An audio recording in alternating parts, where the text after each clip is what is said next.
pandemic has changed the way many of us go about our day-to-day lives. The court system is no different, as COVID-19 has forced our legal system to make adjustments. Through these difficult times, the St. Louis County DWI Court has continued to provide resources for people struggling with addiction. Joining us now is District Court Judge Shaun Floerke, recently honored for his work with the DWI Court, and Tina Silverness is the Chief Executive Officer with the Center for Alcohol and Drug Treatment. And welcome. Thanks for being here, and congratulations, Judge. Thanks for having me. I thought only my mom would learn about it. Well, we'll be talking about that. We'll be talking about the award in a little bit. But first, for people who are not familiar with the DWI Court, what makes it unique, and how is it different from other court experiences that people might have? Yeah, so it falls into the group called treatment courts. Started in Miami-Dade County more than 30 years ago, and it's organized around this idea that you hold people accountable and you resource them. You take a look at addiction, mental health, housing, whatever the issues are that present. If you can help people problem solve and get their life back on track, they're not going to come back. So it's this idea of intensive work, intensive resourcing, a team of folks trying to help people find the path and make it forward. Been really successful. Treatment courts are the most proven, effective method of intervention in the criminal justice system. Are the elements of the team pretty much the same for every case, or is it all customized to what a person's needs might be? The team is always the same. So we have prosecution, defense, therapy, treatment, probation. They're kind of the worker backbone. But then what people need is different. So you're going to bring whatever. I always say, tell me what you need and we'll try and figure it out. So you're always trying to figure out what people need day to day and month to month. Tina, what's the Center for Alcohol and Drug Treatment's role in the DWI Court? Yeah, so we do a lot of collaborations with the treatment specialty courts and with Judge Floerke, but specific to the DWI Court, we have a licensed alcohol and drug counselor who's assigned to that team, and they'll collaborate and coordinate with the other team members for that specific participant to get the resources they need, the assessments done, any other resources that CDT can bring to the team, we do that. So and she's understating it. They helped build this thing. They totally helped build it. It's kind of the philosophy and the roots of it. They've been in from the start. Judge, you mentioned that this is all kind of built around a sense of accountability. Talk about that. What's expected of the people who participate? What kinds of rules do they have to follow? Yeah. So we do this for kind of high-risk, high-need folks. These are felons. These are people who really are struggling.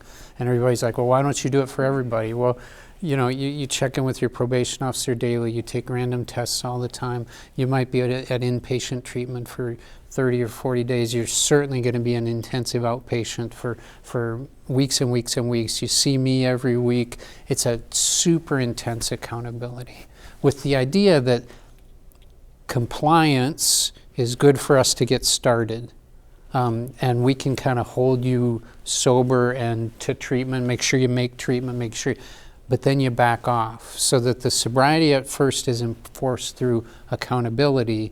But the only way this really works long term is if it becomes somebody's, if it's their recovery, if it's their path, if it's their life. So it's that training wheels is a bad metaphor. It implies that these are children. They're not. But it's this idea of some support that you back off and then people go their own. And what happens if people fail to follow the rules? You keep working at it and working at it and working at it. Do they get a second chance, a third chance? Well, we know chance? that, for instance, if someone has a substance use disorder, we know you can absolutely predict that relapse is going to happen. I mean, that's true in America, that's true all over the world. So if I said to you, oh, you relapsed, goodbye, that's not understanding the disease. So you work with relapse, you keep people safe, you hold people accountable, and the idea is to keep them connected to treatment, therapy, grief, whatever it is they're working on long enough so that they have traction. That's what you're looking for. Sometimes we'll increase their level of care. Yeah. If they're like in an outpatient setting, we'll have them do a residential program so they can get stabilized further and then step back down. Yeah. So It's we all have lots that of options. handoff, right? Yeah. Tina, how effective is this model in terms of helping people who are struggling with addiction? Well, from a CADT perspective, it's extremely helpful. It gives these individuals a second chance that they may not have had that opportunity, unless they were able to be a participant in the court. It provides support and accountability, and it's all done in a manner that's non-stigmatizing and in an environment where they feel like they're being heard and it's their treatment. They get to participate in the development of the treatment, so it's very helpful. It's not one size fits all. No. Tell us your story. Let's work together to figure out how to help. Yeah. Are you seeing more people with addiction problems during the pandemic? It's such a time when people are isolated and in their homes. Yeah. Yeah, because the lack of resources in the community. Some agencies have limited hours, so the access to treatment has been reduced.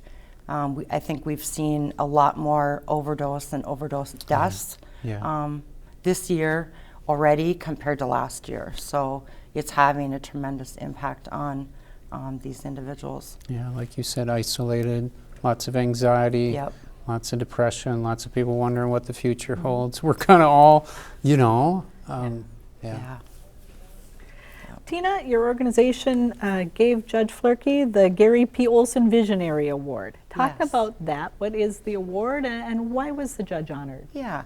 So the Visionary Award was created in 2018 by CDT's Board of Directors when Gary Olson retired. He'd been working in the field, leading the field for 40 plus years. And so this award was developed in order to continue honoring leaders in the region that work in the addiction field. And so Judge Floerke was given that honor a few weeks ago for many different reasons. He's a well-accomplished man, but I think primarily because of the compassion that he shows in the community, with the teams that he works with, and with every one of the participants in his court. So, yeah, he's a well-deserved recipient of the award. I was hoping we'd run out of time. And thoughts on receiving this award? It's an because honor. it is quite an honor. Gary's a brilliant man who loves the work and loves the people he works with. So it's a huge honor. Really cool. All right. Yeah. Well, congratulations from everybody beyond your mother. Yeah, Mom. Yeah. Hi, Thank Mom. you. Thank you for coming in and talking about this important Thanks for program, having and us. good It's luck. good to see you. moving Good to be forward. out. Yeah. It's good to have you here. Thank you.